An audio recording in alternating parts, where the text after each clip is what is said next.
Peut-on faire confiance aux journalistes? Cette question, vous vous la posez peut-être, vous qui nous regardez. La profession est décriée et en plus, elle doit sans cesse s'adapter aux nouvelles technologies. Benoît Grévis, bonsoir. Bonsoir. Vous dirigez l'école de journalisme de Louvain en Belgique et vous publiez Déontologie du journalisme, enjeux éthiques et identité professionnelle. C'est une réédition. La première édition est sortie il y a 6 ans seulement. Est-ce que le métier de journaliste évolue à cette vitesse, aussi rapidement? Mais j'étais très étonné, hein. C'est mon métier, tous les jours je mets de côté des cas de déontologie, de dérapage comme on dit, et c'est vrai qu'en faisant le point 6 années après, j'étais vraiment frappé par le nombre de cas d'évolution extrêmement rapide ces dernières années. Alors c'est un métier très décrié, vous le rappelez, il y a eu ces scandales fréquents, des scoops inventés de toutes pièces ou encore les dérives de l'empire Murdoch pour rappeler ces dérives-là puisqu'il y en a d'autres. Est-ce que ça va crescendo ou pas ? Mais d'abord, il faut rappeler qu'il y a beaucoup de choses qui ne sont pas neuves, hein. La critique contre les journalistes et les dérapages journalistiques, ils sont aussi vieux que le journalisme lui-même, hein. Quand on remonte dans l'histoire, on réalise qu'on n'a pas vraiment inventé les choses. Mais par contre, il y a quand même des éléments qui font ces dernières années qu'il y a des accélérations. Elles sont dues aux technologies, elles sont dues à des événements aussi. C'est vrai que les actes terroristes, c'est vrai que la crise des réfugiés, par exemple, ce sont des éléments qui ont accéléré certainement un certain nombre de dérapages ces dernières années. Donc vous pensez que c'est aussi lié à ces réseaux sociaux et aussi au fait que tout un chacun peut devenir journaliste? Est-ce que c'est ça le problème? À un moment, vous avez cette question intéressante. Vous dites, est-ce que le journalisme est une profession? Aujourd'hui, tout le monde se sent journaliste? En tout cas, tout le monde peut exercer du journalisme, faire du journalisme. Et ça n'est pas un précaré, c'est pas un droit réservé aux journalistes, parce que c'est la liberté d'expression des opinions, elle appartient par nature à tout le monde. Et les nouvelles technologies font qu'aujourd'hui, tout le monde peut l'exercer.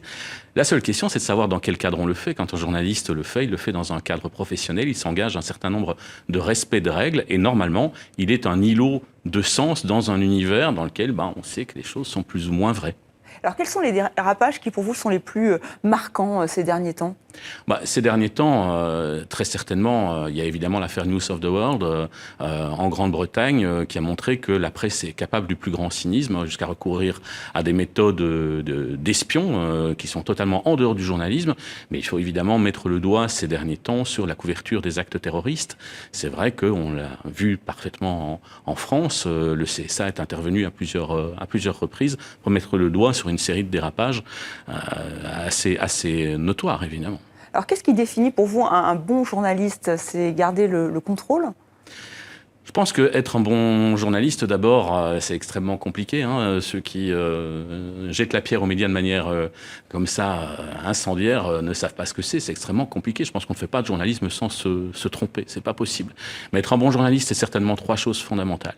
C'est savoir, d'abord, essayer de rechercher la vérité avec une méthode qui soit la plus objective possible, la plus objective possible. C'est raconter les choses, certainement, en utilisant des modes de narration qui n'infléchissent pas la vérité vers le spectacle ou quelque chose de très vendeur. Et enfin, c'est exprimer des opinions, mais le faire à découvert. Et c'est surtout, aujourd'hui, dessiner un espace public dans lequel le public puisse aussi participer. Je pense que c'est très important aujourd'hui. Et comment faire pour déjouer toutes les théories du complot? Parce que là aussi, il y a un vrai problème pour les journalistes. On voit sur Internet qu'il y a des thèses qui se développent. Comment on peut contrer? Mais je pense que c'est très compliqué. Là, l'enjeu est monumental parce que ce n'est pas qu'une question simplement de pratique journalistique. Je pense que nous sommes dans un mode de rapport au réel qui a complètement évolué. C'est-à-dire que la raison qui est le mode de fonctionnement des journalistes aujourd'hui est battu en brèche par des tas de phénomènes. Vous citez la théorie du complot, la manière dont les réseaux sociaux peuvent évidemment la porter aujourd'hui, la manière dont un discours simpliste peut passer, alors que le journaliste, lui, il a proposé une rationalité, un contrat de complexe, en fait, de rapport au réel. Et aujourd'hui, tout le combat est là, et je ne suis pas sûr que le combat soit gagné d'avance. Alors, il y a des dilemmes qui apparaissent. Alors, parmi les nouveaux dilemmes, faut-il ou pas montrer les visages des terroristes, donner leur nom? Pourquoi ces questions se posent? Moi, je pense franchement parce que les journalistes se sont sentis très mal à l'aise par rapport au procès qui leur est fait.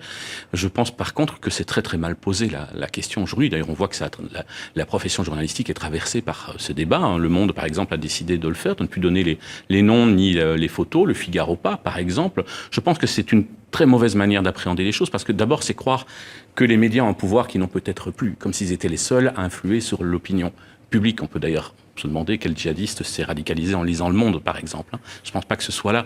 Mais je pense que le métier des journalistes, c'est d'informer. Donc la vérité d'abord, et puis quand les autorités le demandent, s'il y a une raison supérieure qui pousse à ne pas donner un nom, à ne pas donner une photo, alors je pense que les journalistes, évidemment, ne doivent pas le faire. Oui, on l'a vu en Belgique, hein, avec ces photos de chats qui ont été diffusées pour ne pas divulguer. Donc en fait, là aussi, la population peut aider, les journalistes aussi. C'est un nouveau mouvement qui se crée ? Je crois que tout est à réinventer, mais le journalisme s'est toujours réinventé. Mais il faut trouver une nouvelle manière, en tout cas, de raconter les choses, mais dans les règles et dans le contrat qui est évolutif. Les règles ne sont pas faites pour être respectées ad vitam, mais en tout cas de collaborer avec le public et de lui laisser probablement une plus grande place, mais d'être l'îlot, le garant d'un respect d'un certain nombre de principes de vérité et d'objectivité. Et pour vous, qu'est-ce qui menace le plus aujourd'hui la profession ? Parce qu'on annonce souvent la fin de la profession, notamment la presse écrite.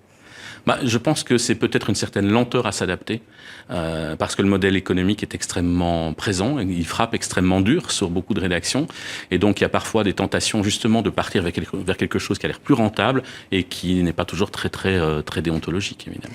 Et est-ce que le plus gros danger, ce n'est pas d'être conformiste, c'est-à-dire de se suivre les uns les autres, de ne pas avoir l'esprit assez critique ?